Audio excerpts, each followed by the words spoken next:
Qarang, menda ham polip bor edi. 3 oy davolandim. Keyingi o'zida yo'q, so'rilib ketgan deyishdi. Meni davolagan ginekolog oldirish maslahat bermadi. Qarang, polip o'zidan o'zi so'rilib ketadigan narsa emas. Bu polip go'shtli narsa bo'ladi. Demak, oldingisi polip bo'lmagan. Bu prosta shu endometriozni qaysidir qavati qalinlashib polipga o'xshab ko'ringan bo'lishi mumkin. Bu narsa o'sha gormonlar to'g'rilangandan keyin, o't qopizish yaxshilangandan keyin qaytishi mumkin. Buni holatda обязательно bitta qayta o'zingiz qildirib ko'ring, professionalni o'zingiz qildiring. Agar farzandsizlik uzoq vaqt davom etayotgan bo'lsa, misol 3 yildan oshgan, qolgan narsalar yaxshi chiqayotgan bo'lsa, shu polip so'rilib ketyapti deb yurgan bo'lsangiz, polipni so'rilib ketdi yoki polip yo'q deb tashxis qo'yish uchun обязательно oldin gistroskopiya amaliyotini ko'rish kerak. Chunki agar polipga shubha bo'ladigan bo'lsa, u gistroskopiya degani faqat polip bo'lsa olib tashlaydi yoki qanaqadir muammo bo'lsa hal qiladi degan narsa emas. Gistroskopiyani o'zi birinchi qilinishiga sabab bu sababni aniqlash, ya'ni bu ham tekshiruvni bitta turi hisoblanadi. Oldin shunaqa holatli bo'lgan bemorlarda gistroskopiya qildirgan, polipga shubha bo'lgan, kirganda polip aniqlanmagan, prosta surunkali yallig'lanishlar chiqqan.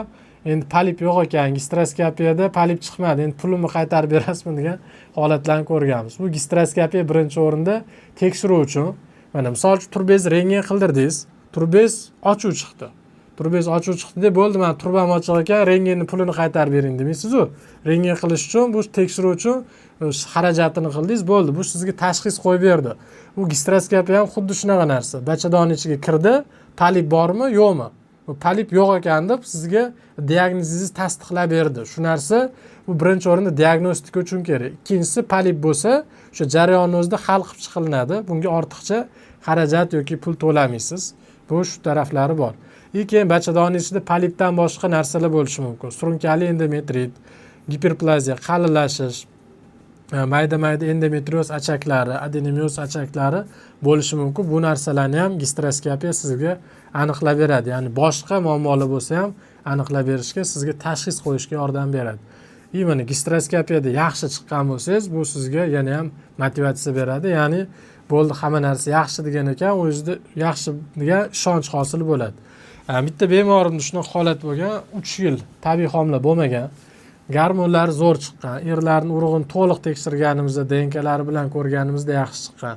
Bachadon naylari, turbalari ochuv chiqqan. Keyin bitta bachadonning ichki holatini ham ko'ramiz deb gistroskopiya qilganmiz. Gistroskopiya ham yaxshi chiqqan. Hamma analiz yaxshi chiqqandan keyin 2 oydan keyin tabiiy homilador bo'lganlar. Ya'ni bu ularga ishonch bergan. Ya'ni bo'ldi, bizda hamma narsa yaxshi ekan degan ishonch bo'lgandan keyin xotirjam bo'lishgan, ortiqcha narsa o'ylashmagan, shundan keyin tabiiy homila bo'lgan. Shuning uchun birinchi o'rinda aniq tashxis sizga shu qo'shimcha ortiqcha vohmalardan, ya'ni ortiqcha yo'q narsalarni o'ylash tashvishidan sizni qutqaradi. Bu sizga homilador bo'lishingizga bo'lgan imkoniyatni oshirib beradi. Ya'ni psixologik tarafdan o'zingizga bo'lgan ishonchingizni oshirib, sizda aynan psixologik bosim hisobiga homila bo'lmayotgan bo'lsa, shu holatga yechim beradi.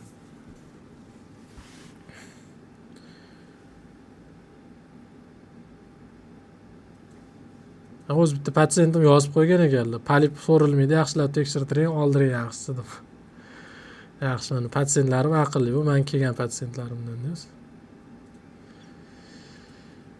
Xo'p. Assalomu alaykum doktor. Menda polikistoz aniqlangan edi. Sizda 4 oylik lecheniya olganimdan keyin tabiiy homiladorlik bo'ldi. Rahmat kattagon sizga, ishlaringizga omad, martabangiz bundan ham ulug' bo'lsin. Rahmat kattagon. Hammaga shunaqa natijalarga erish nasib qilsin. Ertaga siz ham xudo xolisa tug'ganingizdan keyin bolangizni ko'tarib kelish esdan chiqib qolmasin, olib keling обязательно. Intramural mioma haqida boya javob berib o'tdim. Mana bu ham yaxshi savol. Assalomu alaykum doktor, yoshim 23 da, turmush qurganimga 3 yil bo'ldi, homilador bo'la olmayapman. Menda multifolikulyar tuxumdon. Men homilador bo'la olamanmi? Davolanishda foyda bo'lmayapti. Qarang, multifolikulyar tuxumdonda polikistozga o'xshab ketadi. Ya'ni ikkalasida ham folikulyar soni ko'p bo'ladi, lekin ikkalovini farqi multifolikulyar tuxumdonda folikul yetilib yoriladi, polikistozda yorilmaydi. Endi sizda multifolikulyar bo'lsa, o'tda shu folikulingiz yorilyaptimi, o'zi polikistoz emasmi, shuni farqiga borib olish kerak.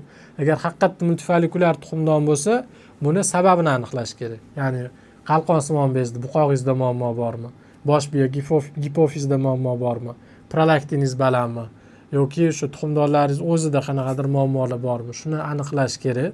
Keyin eringiz urug'ini holatini обязательно bilish kerak, turbalaringiz o'tkazuvchanligini bilish kerak.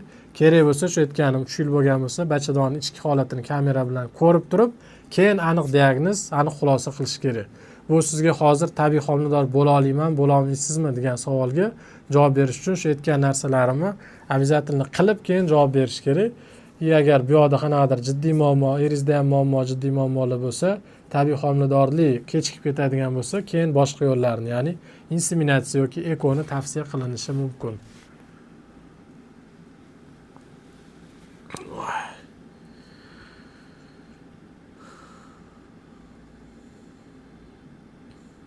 Xo'p, keyingi savol.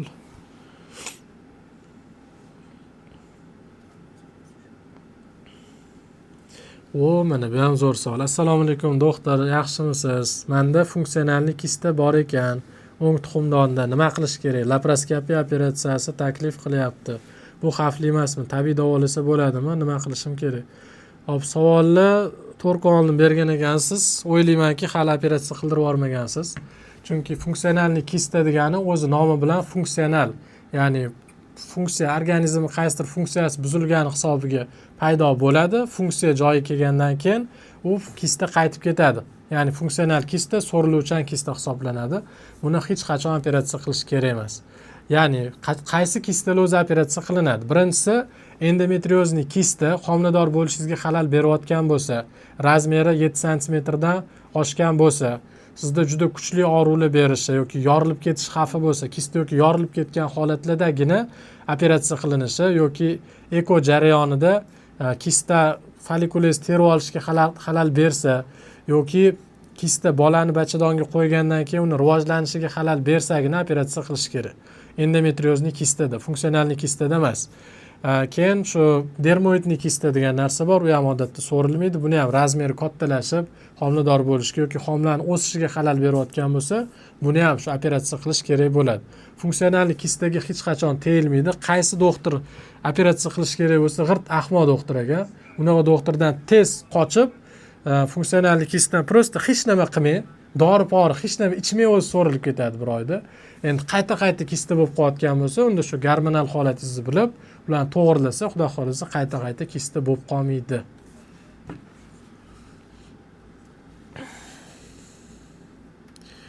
Assalomu alaykum. Kriptozospermiya haqida ma'lumot bering. XY qilsa sog'lom homila bo'ladimi? Erimda varikatsiyel bor, o'ng tomonda 1-daraja, chap tomonda 3-daraja. Konsentratsiya 2 milliondan kam, leykosidlar kam, hajmi yaxshi, spermatozoid soni 4-5 ta yomon emas. Tashxis kriptozospermiya, qanday yo'l tutsak bo'ladi? Qarang, kriptozospermiya diagnozi bu ya'ni urug'larni o'likligi, ya'ni kripto degani o'zi o'lik degani. Ya'ni harakatsiz urug'lar bo'ladi. Harakatsiz urug'lar bilan eko qilsa bo'ladi. Odatda bu holatda ekoni XY turi qilinmaydi. Ya'ni XY turi ekoni qachon qilinadi? Urug'i soni, harakati, sifati yaxshi bo'lgan holatlarda XY tavsiya qilinadi. Bunaqa holatda bo'lsa, IMSI usuli tavsiya qilinadi, lekin birinchi o'rinda varikatsiyalar agar 3-darajali bo'ladigan bo'lsa, varikatsiyalardan oldin qutulish tavsiya qilinadi. Chunki endi bu yerda 3-darajani ham urug'ingizga ta'sir qilyaptimi, qilmayaptimi, buni ham hisobga olish kerak. Chunki ba'zilarda 3-darajasi bo'ladi varikatsiya, lekin klinik ahamiyati bo'lmaydi. Ya'ni klinik ahamiyat nima degani? Tuxumlar kichrayib ketmagan yoki tuxumlarda qon aylanishi yomon emas. Buni holatlarda yoki og'riq bermayapti. Bu klinika ahamiyatga ega bo'lmagan deyiladi. Tuxum kichrayotgan bo'lsa, qon aylanishi buzilayotgan bo'lsa, kuchangan payt qonni orqaga oqish kuzatilayotgan bo'lsa, yoki shu og'riqlar berayotgan bo'lsa, bezovta qilayotgan bo'lsa, urug'i DNKsiga ta'sir qilayotgan bo'lsa, bunda oldin varikatsiya operatsiya qilish kerak. Keyingina ekoga o'tish tavsiya qilinadi.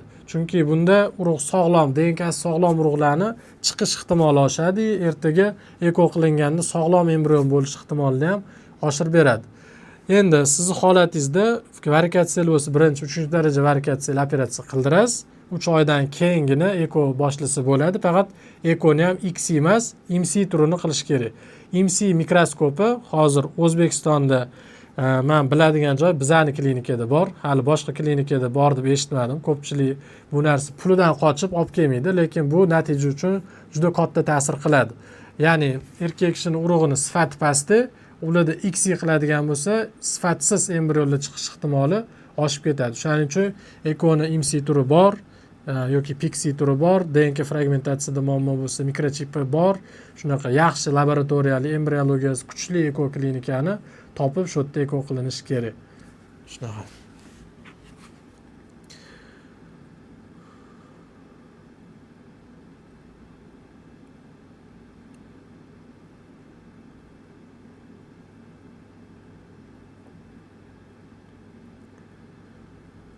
Xo'p, assalomu alaykum. Qizimni turmushiga 7 yil bo'ldi, farzandsiz. Bir tarafida endometrioz kista oldirgan edi. Tuxumdoni bilan olib tashlagan ekan. Biz bilmaganmiz, yetmagan ham. Hozir ikkinchi tarafda ham kista paydo bo'lgan. Er-xotinning analizlari yaxshi, morfologiyasi yaxshi chiqyapti. 2 marta eko ham qildirdi. Bo'lmadi. Xo'jayinini varikatsiyal operatsiyasi ham qildirdilar. Nima sabab bo'lishi mumkin? Kistani onkologiyada uzist endometrioz kista emas debdi.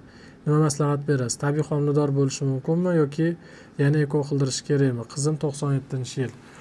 Qizingiz yoshlari 30 ga yaqinlashib qolibdi. Tem bo'li kista ham oldirganlar. Bu narsa ularni birinchi o'rinda shu follikula zaxiralariga ta'sir qilgan. Ya'ni qayta kista oldirish follikula zaxirasini kamaytirib yuboradi. Bu o'sha ekoning natijasiga ta'sir qiladi.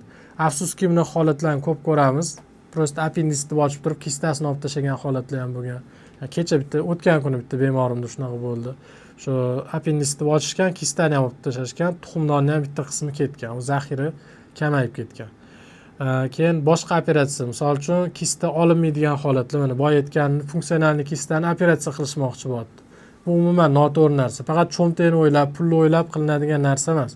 Bemor sog'lig'i birinchi o'rinda. Ertaga bu o'sha bemorga nimadir bo'lsa, narigi dunyoda javobi bor bu narsani. Shuning uchun hammasini e'tiborga olib, oxiratda ham o'ylab harakat qilish kerak. Keyin eko o'xshamaganligini har xil sabablari bor.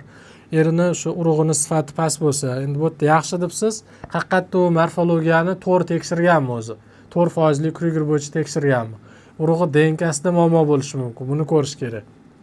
Keyin ekodan oldin aniq tashxis kerak. Shunaqa klinikalarni ko'ryapmiz, ekoni tekshiruvlarsiz boshlab yuborishyapti. Tekshiruvlarni chala qilib boshlab yuborilyapti-da. Aniq tashxis qo'ymasdan boshlagan hisobiga ertaga follikula sifatsiz, urug' sifatsiz chiqib, urug'langanda embrion hosil bo'lmayapti. Endi shunaqa holatlar ham bor, juda kamdan kam uchraydigan, haqiqatda ekoni cho'tki protokolda qilingan, ayol kishida follikulari zo'r chiqqan, erkak kishining urug'i zo'r chiqqan, lekin qo'shilganda embrion hosil bo'lmaydi. Bu o'sha genetik yo'lida muammo borligini ko'rsatadi. Ya'ni allel gen degan narsa bor, bir xil genlarda nosog'lomlik, nuqson tashiydigan genlar bo'ladi. Shu nuqson tashiydigan genlar o'zaro ayolda ham, erkakda ham qo'shilsa bolani nuqsonli qilib, embrion hosil bo'lmaydi yoki hosil bo'lgan embrion nosog'lom bo'lib, bachadonga o'rnashmay qoladi. Shularni hisobga olib, agar qizingiz zaxiralari yaxshi bo'lsa, bunaqa endometriozda o'zi 7 yillik holatda eko tavsiya qilinadi. Faqat shu aytganimda ekoni boshlashdan oldin aniq tashxis, to'g'ri protokol, ya'ni ekoni protokolida ham katta gap bor. Ya'ni ekoni odatda hayz 2-kunidan boshlanadi, lekin shunaqa endometrioz bor ayollarda yoki yoshi 30 dan oshgan ayollarda yoki follikula zaxirasi kamaygan ayollarda ekoni длинный, ya'ni uzun protokolda qilinadi. Uzun protokolda sifatliroq follikula terib olish imkoniyati bo'ladi. Mana shunaqa patsiyentim bo'lgan 41 yoshli ayol, follikula zaxiralari kam, ayimga adashmasam 06-07 atrofida chiqqan. Follikulari shu 3-4 tadan bo'lgan, 2 tuxumdonlarda. Shularda eko qilganmiz, uzun protokol tanlaganmiz, yoshlarini hisobga olib, follikulani yetiltirib terib olganimizda 5 ta follikula chiqqan. 5 ta follikulani urug'lantirganmiz, 4 ta embrion chiqqan. Bu degani shu protokol to'g'ri tanlangani, to'g'ri tashxis qo'yilgani va eng muhim narsa ixlos bilan buni boshlaganlar hisobiga ularda 4 ta embrion chiqib, birinchi embrionning o'zini qo'yilganda natija bo'lgan. Yaqinda 17 yilda homilador tug'dilar. O'sha Davlatbek, tepaga chiqsanglar Telegramdan post qo'yilgan. O'sha Davlatbek degan o'sha bolachamiz dunyoga keldi. Yana 3 ta embrionlari bor. Hozir yoshlari 42 da bo'lsa, Xudo xolasa sog'liqlari yaxshi bo'lib tursa, endi qolgan embrionlarni ham qo'yib bemalol tug'ib olsalar bo'ladi. 42 yoshda ham mana o'zlarini tabiiy shu follikullardan olib turib eko qilganmiz, natija bo'lgan. Ya'ni Qizingiz hali yosh ekanlar. Umid so'ndirmasdan aytganim, to'g'ri tashxis, to'g'ri protokol, to'g'ri yaxshi sifatli embriologiyada qilsa, inshaalloh natija bo'ladi. Keyin обязательно genetika ham qilish kerak. Ya'ni embrionni genetikasini tekshirib, sog'lomligini bilib, keyin sog'lom embrionni bachadonga qo'yish kerak. Keyin qo'yishdan oldin ham muhim joylari bor, unga ham e'tibor beriladi.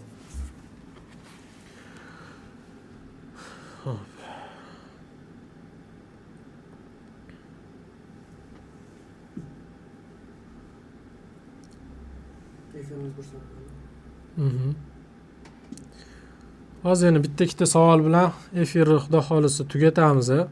Endi hammaga baribir savoliga javob bera olmaymiz. Xudo xolisa efirni tashlab beramiz. Zapislar YouTube'da bo'ladi. YouTube'dan zapislarini tashlab beramiz. Endi orada tanaffus ozgina uzilish bo'lgani uchun yana bir 5 minutcha savollarga javob berib o'taman. Endi lekin ko'p savollar qaytarilgan savollar, o'shani ko'rib chiqyapman. Qaytarilmagan, o'sha yechimi berilmagan mavzularga o'tishga, o'sha to'xtashga harakat qilyapman. Xo'p. Hoppa, mana. Buqoq haqida savol bergan ekanlar. Buqog'ingiz bor deb diagnoz qo'yilgan ekan. Endokrinolog shifokor dorini berdi, ichib yuribman. 4 marta hayz kelishi bo'ldi. Hayz yaxshi kelib turgan ekan hozir. Bitta patsient yozyaptilar, buqoqni oldirib tashlang, gormonlaringiz to'g'rilanadi. Keyin Abdujabbor doktor oldiga borsangiz bo'ladi. Uni shoshish kerak emas. Buqoqni olinadigan holati bor, olinmaydigan holati bor, dori bilan davolanadigan holati bor. U endi kim yozgan bilmadim, u birovni holatiga siz yechim berib yubormang. Unaqa shifokor emassiz, mutaxassis emassiz. Endi baribir siz fikringiz bilan hech qachon buqoqlarni oldirib yubormaydilar. Baribir mutaxassis bilan fikrlashadilar, lekin siz noto'g'ri ma'lumot bermang. Bizda eng katta yomon narsa, ya'ni bilib bilmasdan qanaqadir tavsiyalar berib tashashadimi? Doktor bo'lmagan odamlar yoki borib aptekadan dori qidirishadimi? Aptekachidan lecheniya yozdirishadimi? 4 ta 5 ta yaxshi mutaxassisga borib, doktori dorisini olmasdan turib, qo'shnisi aptekachi bo'lsa, qo'shnisini aptekachini dorisini olishadi. Bu eng katta xato. Mutaxassisga aniq tashxis qo'yib, aniq tashxisingizga qarab turib, bu dorini yozib beradi. Keyin yana bitta narsa, dorini yozayotganda mutaxassis shu doktoridan so'rab oling, mana bu dori nimaga, qanaqa ta'sir qiladi, qanaqa nojo'ya ta'siri bo'lishi mumkin. O'zi mutaxassis buni so'ramasingizdan oldin aytish kerak aslida, lekin ba'zida yetmay qolishi mumkin. Shunday holatlarda so'rab olish kerak. Bu sizning haqqingiz. Ya'ni siz nimaga dori ichayotganingizni, qaysi kasalligingizga, nima muammoga dori ichayotganingizni bilishga haqqingiz bor. Bir xil klinikalarni bilamiz, o'zini dorisini yasab olganda, "Men bu dorini ol, buni etmayman, men buni sirim." Bunaqa klinikalardan qochish kerak. Bu siri bo'lgan dori, uni siri bo'lishi mumkin emas. Chunki hamma dori ochuvchasiga aptekalarda sotiladi. Buni bilishga haqqingiz bor, nima ichayotganingiz. Ertaga mabodo Xudo ko'rsatmasin nimadir muammo bo'lsa, allergiya berib qoldi yoki boshqa muammo bo'ldi, u doktor qayerdan topasiz ertaga? U doktor topa olmadingizda borib klinikaga anaqa tushib qoldingiz, больницаga tushib qoldingiz. Nima dori ichgansiz, u doktorning siri ekan u dorisiz. U nima ichganingizni bilmasdan turib, qanaqa sizga yechim qiladi? Shuning uchun hech qachon unaqa kimnidir siri bo'lgan dorilarni ichib, bilib bilmasdan har xil dorilarni qabul qilmang. Endi shu aytgan buqoni ham oldirish kerak emas, chunki uni oldin diagnoz qo'yish kerak. Qanaqa buqoq, u zaharli buqoqmi, oldirish kerak bo'lgan buqoqlar bor. Uni endokrinolog xirurg bilan maslahatlashib, keyin oldiriladi. U men ham sizga buqog'ingizni oldiring deb maslahat bera olmayman, chunki endokrinolog xirurgina bu narsaga yechim berishi mumkin. To'g'rimi? Misol gormonal buzilishlar bo'lsa, qalqonsimon bezingizda muammolar bo'lsa, u muammo jiddiy bo'lmasa, operatsiya qiladigan darajada bo'lmasa, men buni davolay olaman. Lekin buni qanaqadir shubham bo'lsa, ya'ni zaharli buqoning og'ir darajasi, operatsiya qilishga moyilligi bo'ladigan bo'lsa, обязательно shifokor, endokrinolog xirurgga yo'naltirib, keyin bitta qilib, xulosa qilib, o'sha ikkalamiz xulosamizni bitta joydan kelib chiqqandan keyingina operatsiya qilinishi mumkin. Shuning uchun hech qachon shoshib, o'zingizdan o'zingiz birovga maslahat berib yubormang.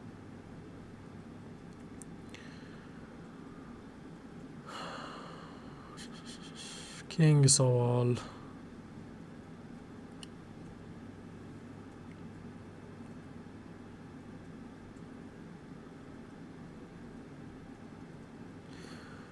Mana boya bitta ko'zim tushib qoldi, savolga ham javob berib o'tib ketay. Bitta bemor ular polip oldirgan ekanlar. Polipni O'zbekistonda uzi qildirganlarida 806 berilgan ekan. Keyin Amerikaga boribdilar, Amerikada operatsiya qildiribdilar, gastroskopiya. Amerikada 707 chiqibdi. Endi yozyaptilar, O'zbekistonda yaxshi emas, polipni noto'g'ri bergandi. U polipni uzida faqat razmerini taxminiy o'lchab beriladi. Ya'ni aniq mana shunaqa razmer ekan deb hech kim ayta olmaydi. Ya'ni professional mutaxassis bo'lsa, 100 yillik tajribaga ega bo'lmaydi, buni ayta olmaydi. Chunki buni aytish uchun faqat gastroskopiya kamera bilan kirganda, ichini ko'rganda, uni olayotganda, uni olgandan keyingina razmeri aniq bo'ladi. Biz mana polipga shubha qilamiz. 5 mm, 6 mm, 7 mm shubha qilamiz. Operatsiya qilgandan keyin 1 sm, 1,5 sm bo'lishi mumkin. Bu ham xuddi aysbergga o'xshaydi. Aysbergga faqat ustini ko'ramiz, tagini bilmaymiz qanaqa holatdaligini. U o'zi ham xuddi aysberg ustidagi narsani sizga ko'rsatib beradi, lekin tagidagi narsani, ichidagi narsani o'sha kamera bilan kirgandan keyin uni mana o'sha g'avvos deydi, o'sha suntagi sho'ng'gan odam suntaga kirgandan keyin aysberg tagini ko'ra oladi. Xuddi shunaqa narsa. Uni ham kamera bilan ko'rib, shuna ko'zi bilan ko'rgandan keyingina uni razmerini aniq bilib, olib tashlagandan keyingina o'lchab turib bilsa bo'ladi. Shuning uchun bu O'zbekistonda qildirasizmi, Amerikada qildirasizmi, uni razmeri o'zgarib qolmaydi. O'zbekistonda gastroskopiya qildirganingizda ham polipiz razmeri shu 707 chiqardi, u yerda qildirganingizda ham 707 chiqqan razmeri bu uzida aniq deya olmaydi. Endi bu yerda doktorlarni insof bersin degansiz, o'shanga siz o'zingiz noto'g'ri savol bergansiz.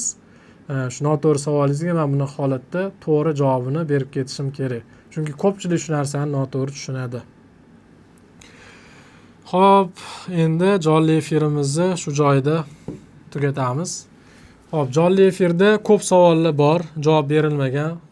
Instagramda ham, YouTube'da ham ko'pchilik savollarni bergan, javoblari berilmagan. Chunki men boshida ham aytdim, Instagram, YouTube'dagi savollarga men o'ta olmayman, chunki bitta joyda men qara olaman, 3 ta joyga o'tib hammasiga javob berishga vaqtim yetmaydi. Shuning uchun savollaringiz bo'lsa, savollarni Telegramda o'sha lichka bor, Telegramda o'sha nomer 230 80 80 33 lik o'sha nomerga Telegramdan yozsangiz bo'ladi. U yerda har bitta savolni ko'rib chiqib javoblari berib o'tiladi. Keyin qabulga yozilish masalasi, qabulga yozilish uchun ham nomerlarni qoldiramiz. Shu nomerlarga telefon qilib yozilib kelsangiz bo'ladi. Adres, lokatsiyalar kanalimizda bor yoki o'sha aytganim boyagi 230 80 80 Telegramga o'tsangiz, unda ham lokatsiya tashlab berishadi. Keyin qabulga yozilish tartibi qanaqa bo'ladi? Qabulga yozilish, birinchi marta qabulga keladigan bo'lsangiz, обязательно oldindan yozilishingiz kerak qabulga. Shunda to'g'ridan to'g'ri keladigan bo'lsangiz, qabulda odam ko'p bo'ladi, kirishga ulgurmaysiz, kira olmaysiz. Chunki qabulga yozilmagan bemor qabul qilinmaydi. Chunki agar men hammani qabul qilaveradigan bo'lsam, qabulga yozilmay kelgan bo'lsa ham, u yerda qabulga yozilib kelgan bemorlar to'polon qilishni boshlaydi. Shuning uchun hammasini tartibli qilib qo'yganmiz. Telefon qilib oldindan yozdirasiz. Endi qayta ko'rikka keladiganlar bor. Oldin kelgan, tekshiruvdan o'tgan, lecheni yozib berganman yoki mana shu kuni kelasiz deganman. Unaqa bemorlar to'g'ridan to'g'ri keladi. Chunki men ular bilan oldin gaplashganman. Ularning ma'lumotlari bazada bor. Shu ma'lumotlari bo'yicha men ular muammosini tez hal qilib bera olaman. Unaqa bemorlar jonli navbat olib, kelib jonli navbat olib qabulimga kiraverishadi. Unaqa qabulga yozilish shart emas. Shu tartibi shunaqa. Shu nomerlar qoldiramiz. Shu nomerlarga yozib qabulga yozilasizlar. Birinchi marta kelayotganlar обязательно qabulga zapis bilan kelinadi.